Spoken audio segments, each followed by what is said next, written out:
तो भैया जैसे डीसी ने हेनरी कैविल को सुपरमैन के रोल से निकाला, वैसे ही मार्वल के थंडरबोल्ट्स मूवी में एक सुपरमैन के टाइप के कैरेक्टर की डिस्क्रिप्शन वाले बंदे की कास्टिंग की रूमर्स आ गए। अजीब इत्तेफाक है। तो हेलो गाइस, सभी को स्वागत है मार्वल प्लेस की एक और नई वीडियो में। तो आज हम लोग मार्वल के सुपरमैन यानी कि सेंट्री के बारे में बात करेंगे। मतलब मैं करूंगा, तुम लोग सुनोगे। तो जादू की तरह धूप से शक्ति नहीं लेते हैं, लेट्स गेट स्टार्टेड। तो सबसे पहले सेंट्री का ओरिजिन जान लेते हैं कि भैया सेंट्री आखिर है कौन और वो एक सुपर हीरो कैसे बना। तो सेंट्री सबसे पहले अपीयर हुआ था साल 2000 में आने वाली द सेंट्री के इशू नंबर 1 में, जिसकी स्टोरी कुछ ऐसी होती है कि 1947 में कनाडा के डिपार्टमेंट के, जो कि रिस्पॉन्सिबल है वेपन एक्स और डेडपूल के ओरिजिन के लिए, और यूएस का प्रोजेक्ट रीबर्थ जिसमें स्टीव रॉजर्स के ऊपर एक्सपेरिमेंट हुआ था, उनके मेंबर्स ने साथ मिलकर एक प्रोजेक्ट स्टार्ट किया था जिसका नाम दिया था प्रोजेक्ट सेंट्री, जिसका मेन मोटिव था सुपर सोल्जर सीरम को फिर से रिक्रिएट करना और उसके इफेक्ट्स को 1000 गुना बढ़ा देना ताकि उनके पास वॉर में एक अनबीटेबल सुपर हीरो हो। लेकिन इस प्रोजेक्ट के कुछ खास रिजल्ट्स ना निकलने के बाद इसे बहुत सारे सब प्रोजेक्ट्स में बांट दिया गया, जो कि काफी सारे प्राइवेट कॉन्ट्रैक्टर्स को दे दिया गया। फिर 30 सालों तक ये प्रोजेक्ट चला, जिसमें धीरे धीरे सबके रिसोर्सेज खत्म हो जाने पे अल्टीमेटली इस प्रोजेक्ट को बंद करना पड़ गया। फिर इसके 10 साल बाद रॉबर्ट रेनॉल्ड्स नाम का एक सस्ते नशे करने वाला नशेड़ी आदमी एक लैब में घुस जाता है और वहां पर रखी एक बोतल से गोल्डन सेंट्री सीरम पी जाता है, जिसको पीने के बाद उसके अंदर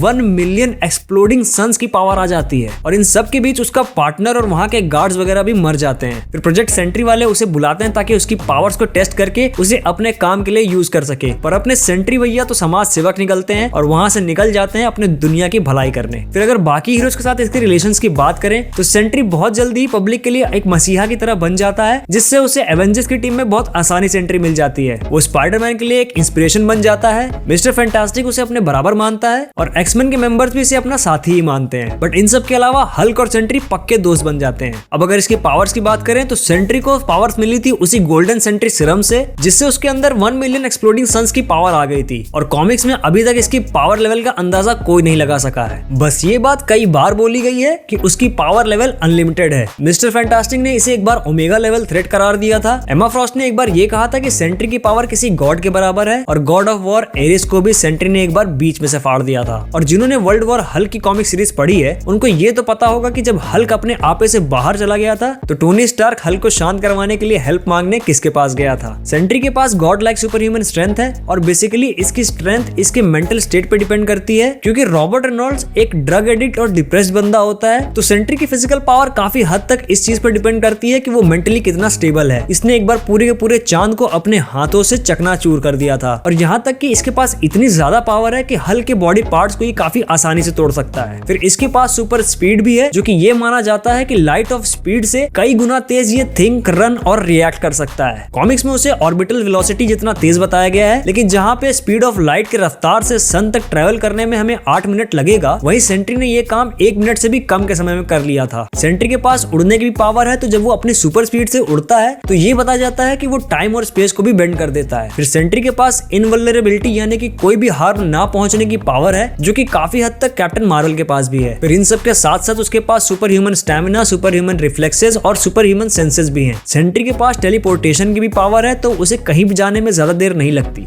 काश ये पावर मेरे पास होती तो मैं अपने ऑफिस के लिए कभी लेट ना होता। फिर सेंट्री के पास मोलेकुलर मैनिपुलेशन की पावर भी है, तो वो शेप शिफ्टिंग भी कर सकता है। और इसके साथ साथ वो फोटोकिनेसिस की भी पावर होल्ड करता है, जिससे वो ग्रीन लैंटर्न की तरह लाइट से बने हुए हार्ड कंस्ट्रक्ट्स बना सकता है। और अपने बॉडी से वो लाइट, हीट और किनेटिक फोर्स प्रोड्यूस करके एनर्जी ब्लास्ट भी छोड़ सकता है। और इसी फोटोकिनेसिस की मदद से वो लाइट डिफ्लेक्ट करके इनविजिबल भी हो सकता है। फिर इसके बाद इसके पास कुछ सायोनिक एबिलिटीज भी है। हालांकि वो चार्ल्स जेवियर जितनी पावरफुल नहीं है, लेकिन एक बार इसने अपने रियल लाइफ कॉमिक राइटर यानी कि पॉल जेनकिंस के माइंड में अपनी मेमोरीज ट्रांसफर कर दी थी। और इन्हीं सायोनिक एबिलिटीज में से एक है बायोकाइनेसिस, जिसकी मदद से वो किसी की भी बॉडी में माइक्रोस्कोपिक लेवल पे चेंजेस करके उसे किसी भी बीमारी से बचा सकता है। और इसी से जुड़ी एक और एबिलिटी है, जिससे वो खुद को या किसी और को भी रिसरेक्ट यानी कि मरे हुए से जिंदा कर सकता है। तो मार्वल वालों से मेरा सिर्फ एक सवाल है कि भाई इसको सुपर हीरो क्यों बोलते हो, भगवान घोषित क्यों नहीं कर देते। और इसके ऊपर से उसके पास रीजेनरेटिव हीलिंग फैक्टर भी है, यानी कि अपने बॉडी पार्ट्स को वापस से ग्रो करने की ताकत, जो कि बाकी पावर्स के मुकाबले अब बहुत ही छोटी पावर लग रही है।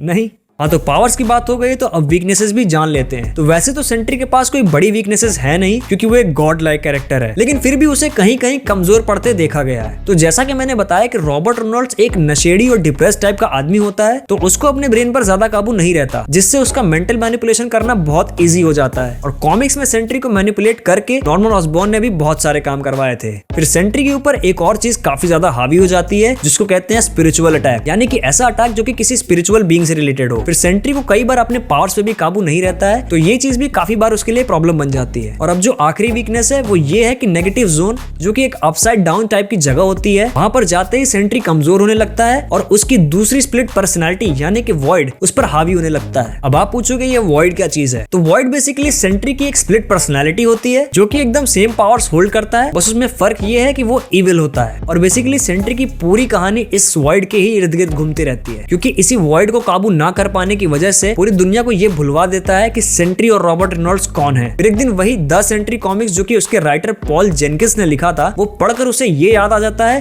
कि वो सुपर हीरो सेंट्री है। और फिर सेंट्री की आगे की कहानी वहां से शुरू हो जाती है, लेकिन उसके साथ साथ वॉइड भी वापस आ जाता है। तो भैया ये था सेंट्री का पूरा चिट्ठा। इस वीडियो को आने में काफी ज्यादा देर हो गई, लेकिन जैसा रिस्पॉन्स आपने पिछले वीडियो में दिया था, वैसा सेम रिस्पॉन्स अगर इस वाली वीडियो को भी दे दोगे तो मजा आ जाएगा। बाकी तुम्हारे क्या विचार है सेंट्री को लेकर, वो कमेंट सेक्शन में जरूर लिख देना। वीडियो पसंद आई हो तो लाइक कर देना, और तुम्हारे कोई दोस्त जो कि मार्वल फैंस हो तो उनको मेरी वीडियो जरूर शेयर कर देना। और मार्वल के कैरेक्टर्स का चिट्ठा जानने के लिए मेरे चैनल सब्सक्राइब करना बिल्कुल मत भूलना। ये साल की आखिरी वीडियो है, तो इस साल आप लोगों की तरफ से मेरे चैनल को जितना भी सपोर्ट मिला उसके लिए तहे दिल से धन्यवाद, और मैं आशा करता हूँ कि ये सपोर्ट अगले साल और भी बढ़ जाएगा। But at last I just want to say that I wish you a very happy and prosperous new year.